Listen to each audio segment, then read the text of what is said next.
గతుకుల గుంట్ల రోడ్లు ఇకపై ప్రజలకు ఇబ్బంది కలిగించవు. గ్రేటర్ హైదరాబాద్ మున్సిపల్ కార్పొరేషన్ పరిధిలోని ప్రధాన రోడ్లు సరికొత్తగా రూపుదిద్దుకోనున్నాయి. జీహెచ్ఎంసీ కమిషనర్ కృష్ణబాబు స్వయంగా రంగంలోకి దిగారు. అర్ధరాత్రి సమయంలో ఉన్నతాధికారులు ఇంజనీరింగ్ సిబ్బందితో రోడ్డు నిర్మాణ పనులను పర్యవేక్షించారు. ఆధునిక పద్ధతిలో రోడ్ రీకార్పెటింగ్ విధానంలో క్షణాల మీద గతుకుల రోడ్లు సరికొత్తగా ప్రయాణానికి అనువుగా తయారవుతున్నాయి. అమీర్పేట్ నుంచి గ్రీన్లాండ్స్ రోడ్డు 63 లక్షలు, లక్డీకపుల్ అయోధ్య హోటల్ జంక్షన్ నుంచి మసాబ్ ట్యాంక్ రోడ్డు 83 లక్షలు, హిమాయత్ నగర్ నుంచి ఉస్మానియా యూనివర్సిటీ రోడ్డు 8,50,00,000 నిర్మాణ వ్యయం కానుంది. ఈ రోడ్ల నిర్మాణం కోసం 3 ప్రత్యేక యంత్రాలను తెప్పించారు. దాదాపు 55 కిలోమీటర్ల రోడ్లకు 60 కోట్లు ఖర్చు పెట్టనున్నట్లు కృష్ణబాబు చెప్పారు. రోడ్ల నిర్మాణానికి వినియోగించే ఒక్కో యంత్రం విలువ 1,50,00,000. రోడ్ల మీద నీరు నిల్వ లేకుండా మురుగునీటి ప్రవాహం క్రమబద్ధంగా సాగడానికి అవసరమైన చర్యలు తీసుకుంటున్నామన్నారు. ఇందుకోసం వాటర్ బోర్డుతో సమన్వయం చేసుకుంటున్నామని తెలిపారు. వర్షాల వల్ల దెబ్బతిన్న రోడ్లకు 22 కోట్లు ఖర్చు పెడతామని చెప్పారు. ట్రాఫిక్ ఇబ్బందులు తొలగించడానికి 221 జంక్షన్ల ఆధునీకరణ, సిగ్నలింగ్ వ్యవస్థను మెరుగుపరచడానికి ప్రభుత్వ రంగ సంస్థ భారత్ ఎలక్ట్రానిక్స్తో ఒప్పందం కుదుర్చుకున్నట్టు చెప్పారు. వాహనాల రద్దీ అనుసరించి సిగ్నలింగ్ వ్యవస్థ పనిచేస్తుందని, సెంట్రల్ కంట్రోల్ సిస్టమ్ ద్వారా రద్దీగా ఉన్న ప్రాంతాల్లో టైమర్ల ఏర్పాటు ఉంటుందని వివరించారు. పాదచారులు కూడా ఇబ్బంది కలగకుండా సులువుగా రోడ్డు దాటడానికి ప్రత్యేక సిగ్నలింగ్ వ్యవస్థ ఉంటుందని తెలిపారు. మురుగునీటి వల్ల రోడ్లు పాడవకుండా డ్రైనేజ్ వ్యవస్థలో కూడా అవసరమైన మార్పులు తీసుకురావడానికి ప్రణాళికతో ముందుకు సాగుతున్నామన్నారు. ఈ మేరకు 28 జంక్షన్లలో ఈ నెలాఖరుకు పనులు పూర్తవుతాయని, మిగిలినవి 9 నెలల్లో పూర్తి చేస్తామని కమిషనర్ అన్నారు. జిహెచ్ఎంసీ పరిధిలో మనం రోడ్స్ ప్రాపర్ గా రీకార్పెటింగ్ చేయడానికి ఆల్మోస్ట్ మిల్లింగ్ మనం ఉపయోగిస్తున్నాము. ఉన్న రోడ్ ని క్యాంబర్ కరెక్ట్ చేస్తూ పై లేయర్ తీసేసి మళ్ళీ ప్రాపర్ గా క్యాంబర్ వచ్చేటట్టు డ్రైనేజ్ ఎక్కడ ప్రాబ్లం లేకోకుండా రోడ్ల మీద నీళ్లు నిలవకుండా చేయడానికి మనం చేస్తున్నాము.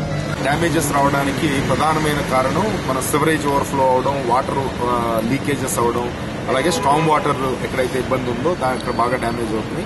ఇవన్నీ కూడా దృష్టిలో పెట్టుకుని వాటర్ బోర్డుతో మనం కోఆర్డినేట్ చేసుకుంటూ ఫండ్స్ కూడా మనం రిలీజ్ చేస్తూ ఈ సెంటర్ లో ఉన్న లైన్స్ వీలైనంత వరకు సైడ్ కి షిఫ్ట్ చేయడానికి మనం ప్లాన్ చేస్తున్నాం. ఆల్మోస్ట్ 12 ప్లేసెస్ ఫస్ట్ ఫేజ్ లో మనం ఐడెంటిఫై చేయడం జరిగింది.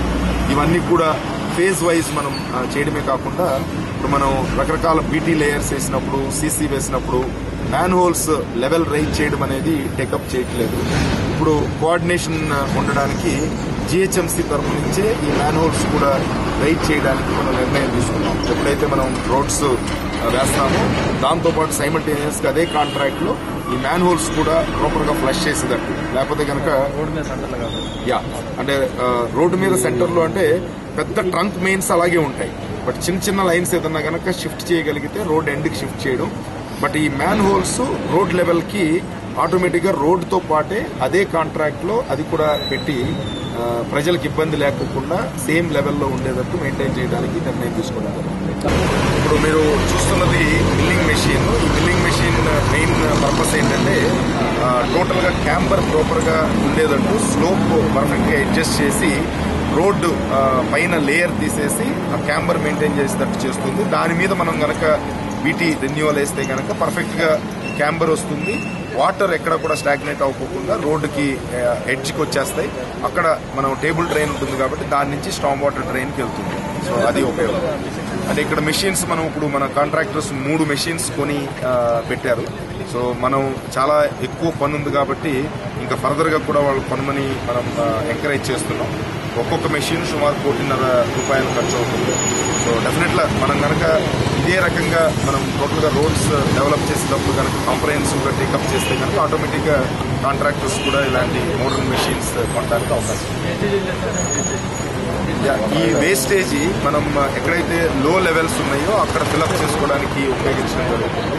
దీన్ని రీసైకిల్ కూడా చేయడానికి అవకాశం ఉన్నప్పటికీ కూడా ఆ టెక్నాలజీ మనకు అందుబాటులో లేదు కాబట్టి దాన్ని మళ్లీ బీటీగా కన్వర్ట్ చేయడానికి ఉపయోగించలేదు. బట్ ఎక్కడైతే లో లెవెల్ ఏరియాస్ ఉన్నాయో అక్కడ మనం ఫిల్అప్ చేసి అది లెవెల్ చేయడానికి ఉపయోగిస్తాం. మొత్తం మీద నగరాన్ని అందంగా తీర్చిదిద్దడానికి జీహెచ్ఎంసీ కమిషనర్ కృష్ణబాబు నిర్విరామంగా పనిచేస్తూ అధికార యంత్రాంగాన్ని పరుగులెట్టిస్తున్నారు. రానున్న కాలంలో నగరవాసులు రోడ్ల మీద సుఖ ప్రయాణం చేయనున్నారు. TV 11 news, Hyderabad.